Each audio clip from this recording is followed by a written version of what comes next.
How are we doing on the loadout? Okay, then I will look at it and we will.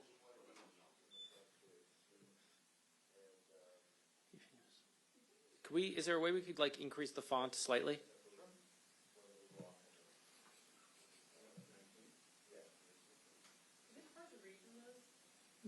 No. Is it all bold, or is it? Can we unbold it? I can do that. It's not going to do this. Let me just see. I just know what he likes to. Yeah, you're right. Bold it. Sorry. And one more font size up.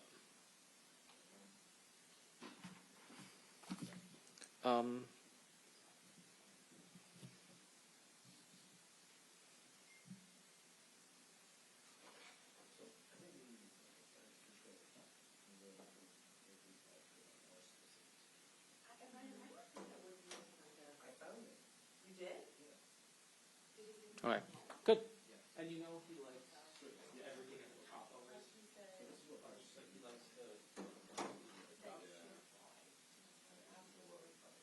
Let me read to you his example and tell me if this I think our network should get us a plane. Well, that's it. It's our boss. It's too bad we're not in Seattle. Right.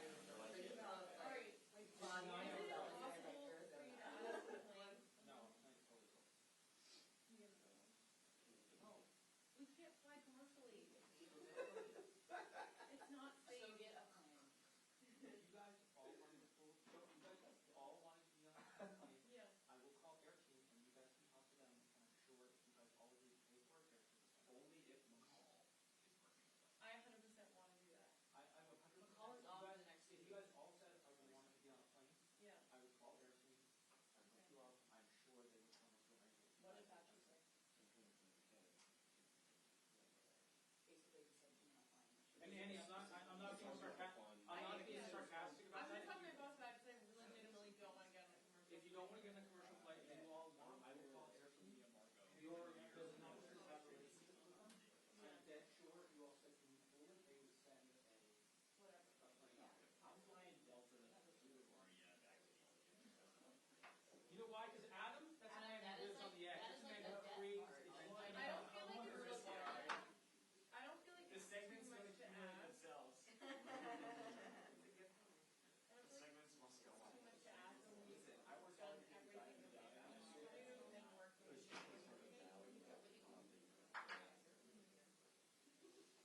Us and the people who like our business last time. Here, check out. All right, this is his exact quote. How does this apply to our situation? We send us to our bill. I certainly wouldn't get on a plane for a pleasure trip. It would have to be something that was really urgent, like Dr. Anthony Fauci, Director of the National Institute of Allergy and Well, Infectious that's not Diseases. saying not. My job is the public health. If it had to do with the public health and I needed to do something for the public health, I might do that because I'm quite healthy. However, if it was just for fun, no way I would do it. But you just said if you're healthy and you do travel. Yeah, he's talking about vacation. That's what I'm asking. Are we? But that's We're different. not vacation. That's different than saying No, no one, still- no one should get a. It's a 9-hour drive. Yeah. I like how Adam went to airline miles accumulation. I went. Why do you think I'm doing this job? You think I like Adam's like, if I die but don't have medallion status, do I really live? Yeah. Was I It's going even to here? say on my Yeah, tombstone, Delta. Yeah, I want to yeah. I'm supposed to take a trip for a week. Oh, More fun. No. Friday night. There are 4 people involved.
be here.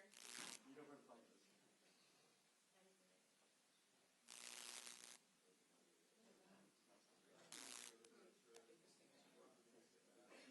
Sounds like something funky. Do you guys need a mic check? Is that, was that coming from you? Oh, They okay. did, I wouldn't hate you if you wanted to. Did you see the message from Tucker that he said officials will work from home Monday? Well, but, right, so did you see within that, that it's not applicable to use? Right. Not applicable if you're running a show. It's not applicable to 18 employees who work in school. It's very obvious.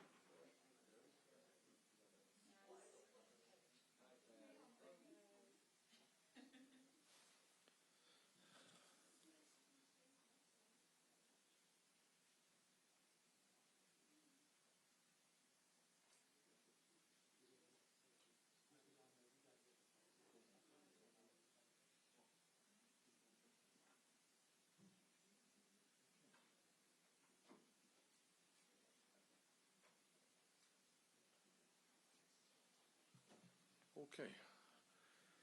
How's everybody enjoying Burlington? All right. Well, thank you all for being here.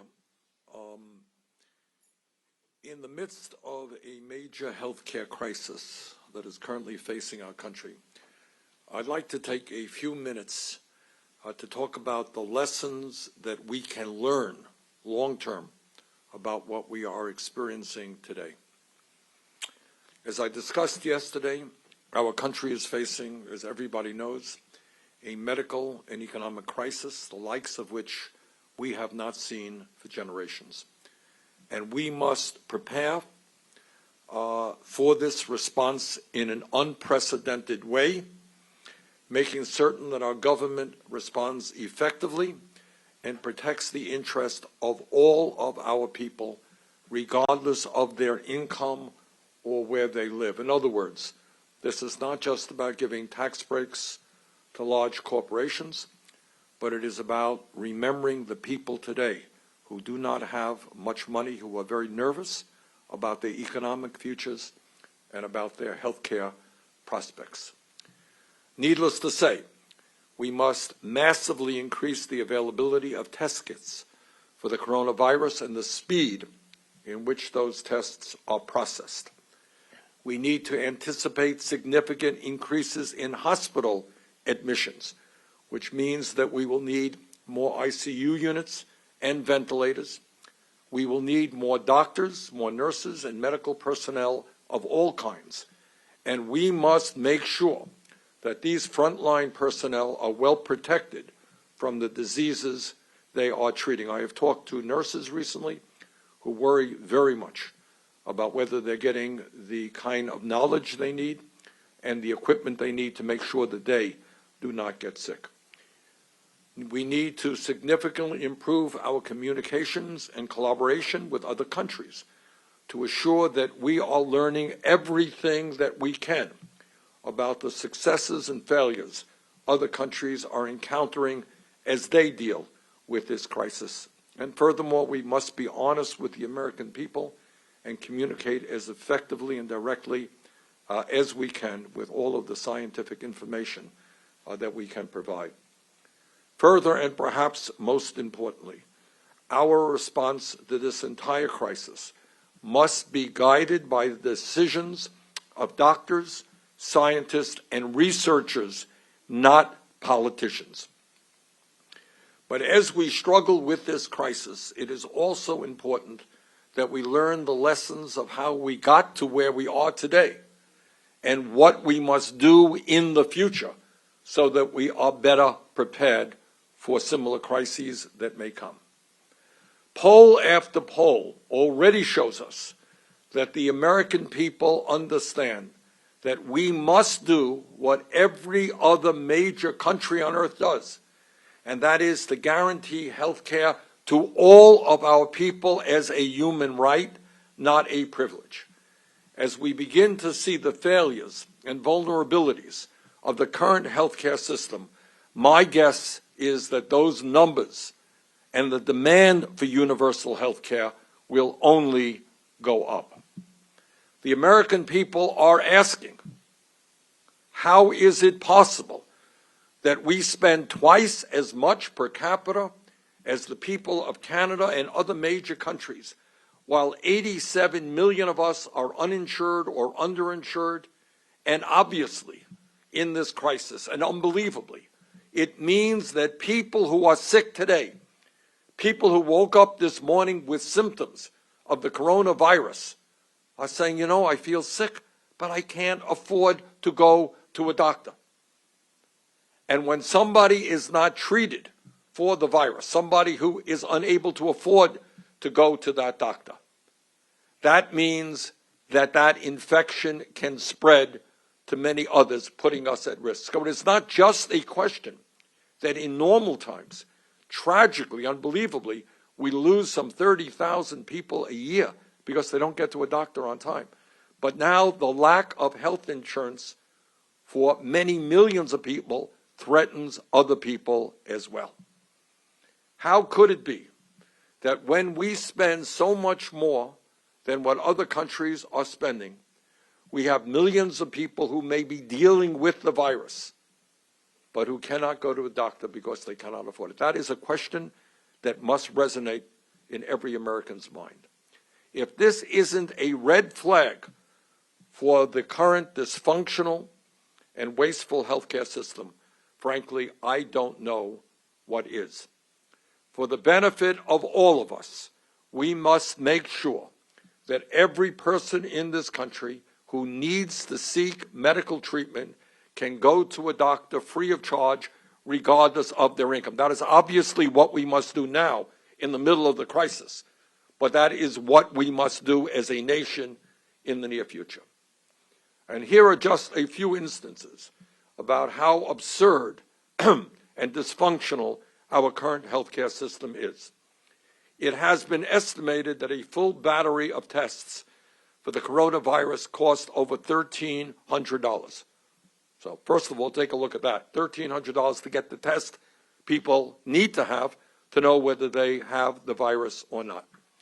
In America today, 40% of our people don't have $400 in the bank to pay for an emergency expense. We have half our people living paycheck to paycheck. If their car breaks down, they can't afford to get it fixed. And if somebody tells them it's going to cost $1,300 for the test that you need to determine whether you have the coronavirus, what are they supposed to do? What are they supposed to do? What happens to them? Maybe they end up going to a payday lender where they can pay 50 or 100% interest rates on borrowing the money that they need.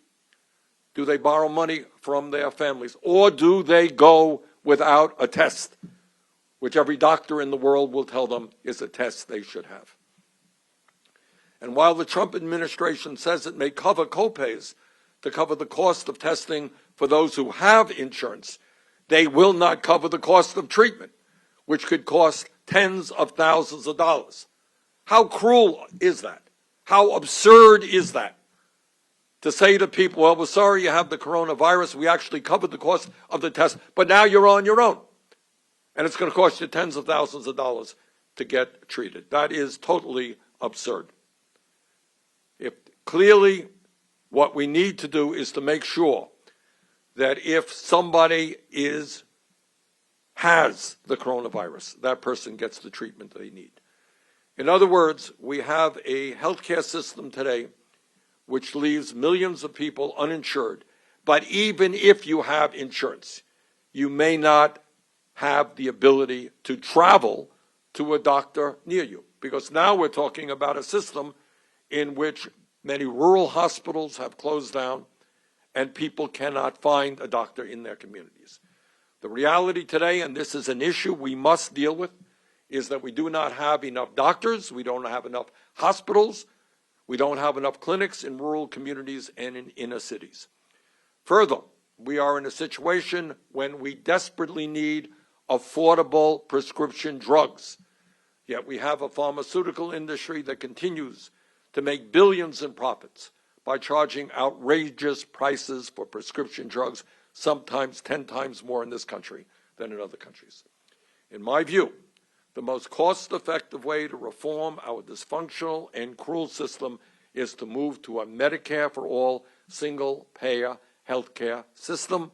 And I think in the midst of this crisis, more and more Americans understand the truth of that. It is nearly impossible to believe that anyone can still think it's acceptable to continue with a healthcare system that leaves tens of millions of people uninsured. The cruelty and absurdity of that view is more obvious in the midst of this crisis than it has ever been. And let's be clear, the lack of health care and affordable medicine does not only threaten the health care and well-being of the uninsured, it impacts everyone who comes in contact with them. In fact, what this crisis is beginning to teach us is that we are only as safe as the least insured person in America. Further, we are the only major country on earth, the only major country on earth that does not mandate paid family and medical leave. And we're seeing how that crisis is impacting where we are today. As we speak, there are millions of workers right now who are being told not to go to work, yet that they may be ill and should be staying home. But these very same families will face financial ruin if they don't go to work. These are workers in the restaurant industry, transportation industry, tourism, retail. In other words, the people who interact with the public every single day.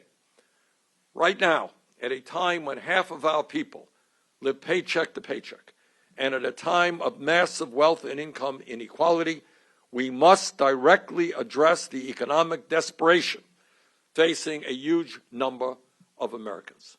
So, we must finally pass a paid family leave program in the United States to keep this virus from spreading and to keep Americans healthy. We must do it right now. People should not be going to work when they are sick. It is unfair to them. It is unfair to the people they are in contact with. And yet, that reality exists because we're the only major country on earth not to guarantee paid family and medical leave and sick time. Finally, from a national security perspective, it is incomprehensible that we are dependent on China and other countries for masks, for prescription drugs, for rubber gloves, and for key parts needed to make advanced medical equipment like ventilators. As a result of globalization and our disastrous trade policies, we have been outsourcing millions of jobs and factories overseas that have gutted our economy.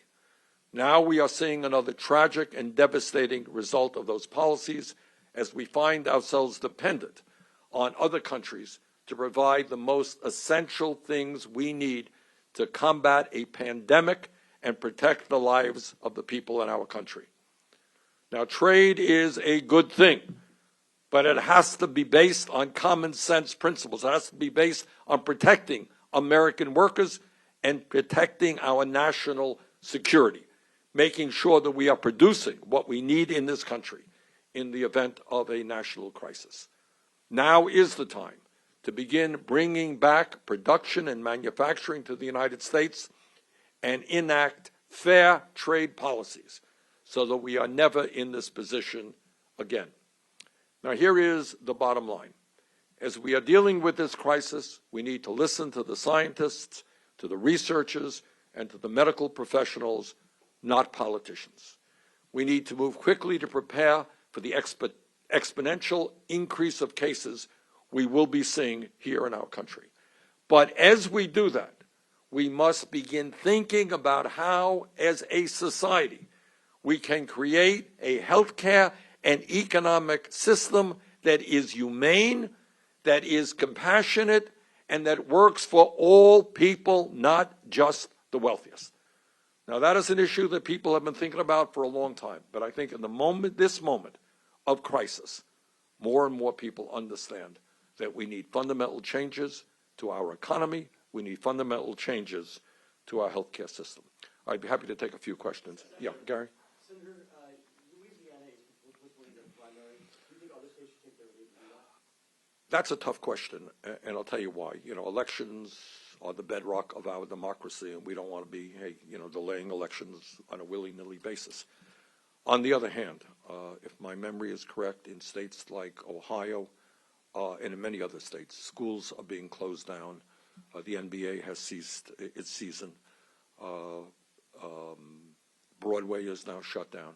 So there is obviously a growing concern about bringing people together and spreading the virus. So I think the answer to your good question is this is an issue where the doctors and the scientists and the public health officials are going to have to be weighing the risk. I don't think there's anybody out there, no matter what your political view may be, who wants to see people become infected because they are voting.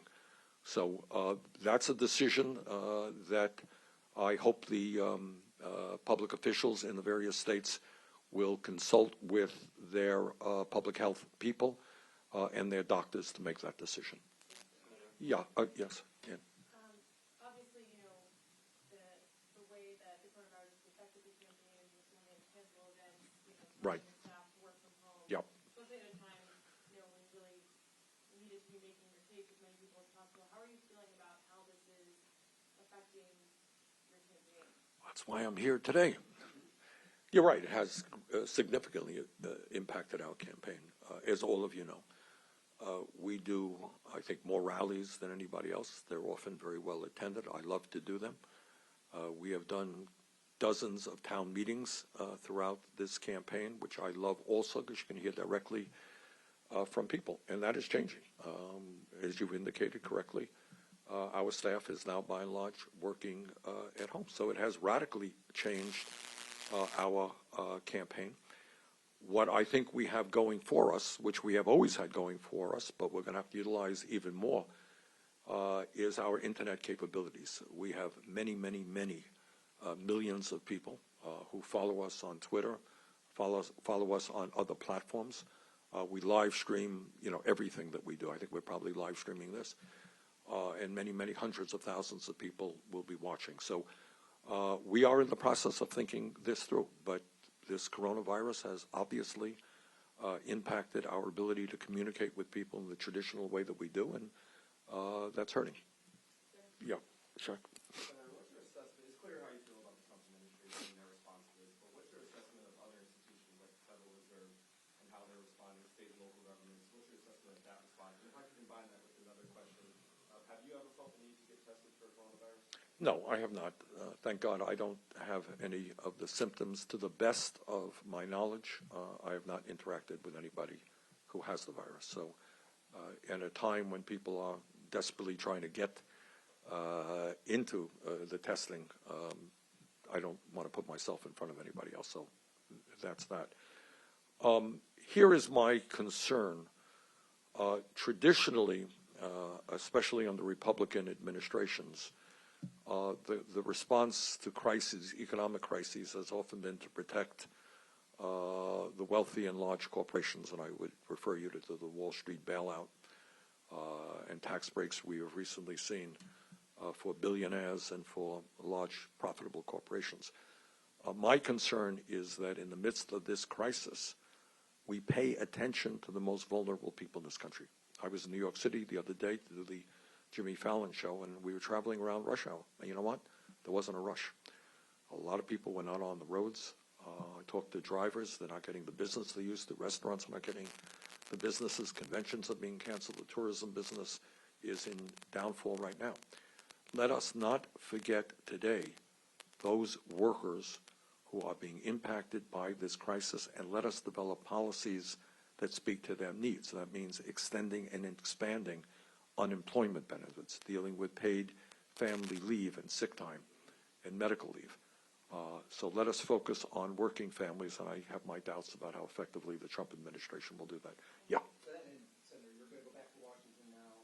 You have an opportunity now to work with your colleagues to come up with solutions to this problem. Obviously, there's already proposals that are being discussed. What can you specifically do as a United States Senator to help address this crisis? Do you have legislation that you're considering? Right. We are going to. Good question. We're going to be working with our colleagues to do exactly what I just said in response to Shaq's question. I think, and most Americans understand, that it is totally insane that in the richest country on earth, we are the only major country not to guarantee paid family and medical leave. You have, on top of that, people who are having jobs in this country who have no vacation time or maybe 1 week vacation time. I think now is the time to make sure that every American has the paid family and medical leave that exists in other countries around the world. That is something we'll be fighting for. Unemployment compensation. Right now, there are many people who are not covered by unemployment at all, and we want to make sure that every American who loses his or her job gets covered by that program.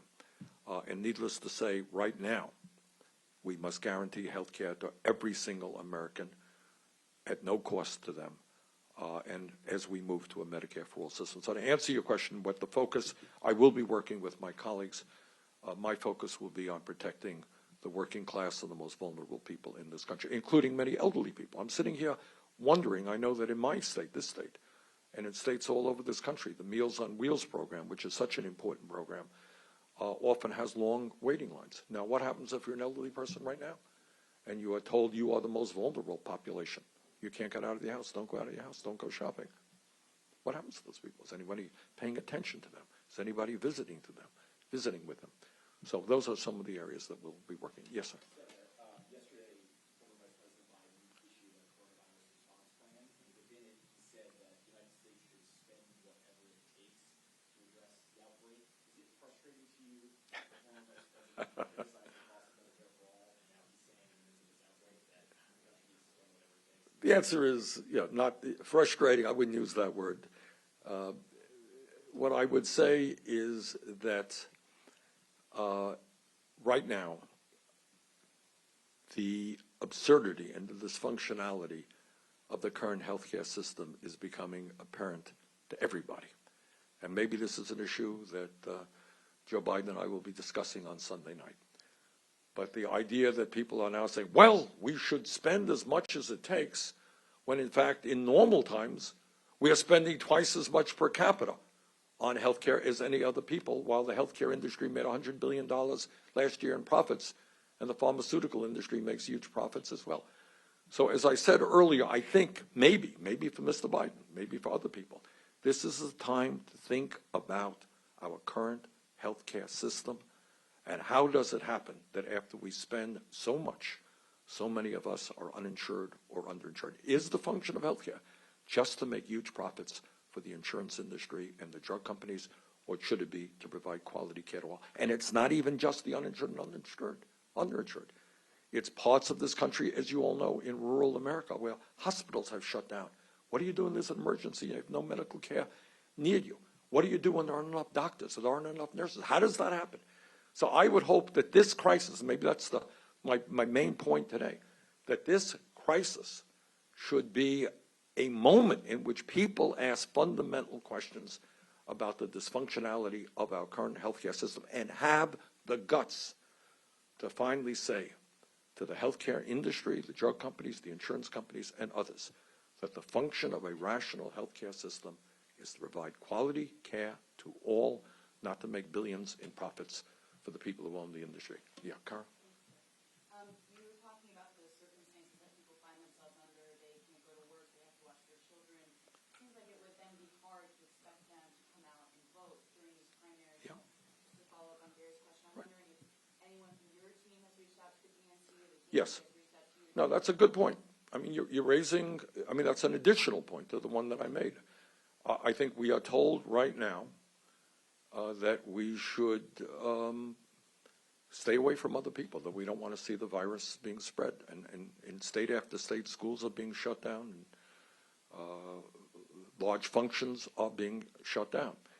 But your point is an additional point, which I think is right. If in states right now, and this is just an issue we have to deal with in so many ways, if child care centers are being shut down, and they are, if schools are being shut down, and they are, what are parents supposed to do? What do? Well, they're going to have to stay home and take care of the kids. Can you go out and vote when you're staying home taking care of your little kids? The answer is you can't. So all I would say is I think that the governors and the officials in the states that are that have elections scheduled for Tuesday have to balance things. Again, rescheduling elections is not something we do lightly or should do lightly. On the other hand, at this particular moment, it is absolutely appropriate that public officials, governors, etc., listen to public health officials. And your point is also important, to make sure that everybody who wants to vote has the right to vote. And that may not be the case today. Okay. Yeah, we have. Yes, we have talked to the DNC about this. Yes. Senator, there have been some reports that President Trump has been in close proximity with people who have tested positive for the coronavirus. Would you suggest the president did test it himself and release those results?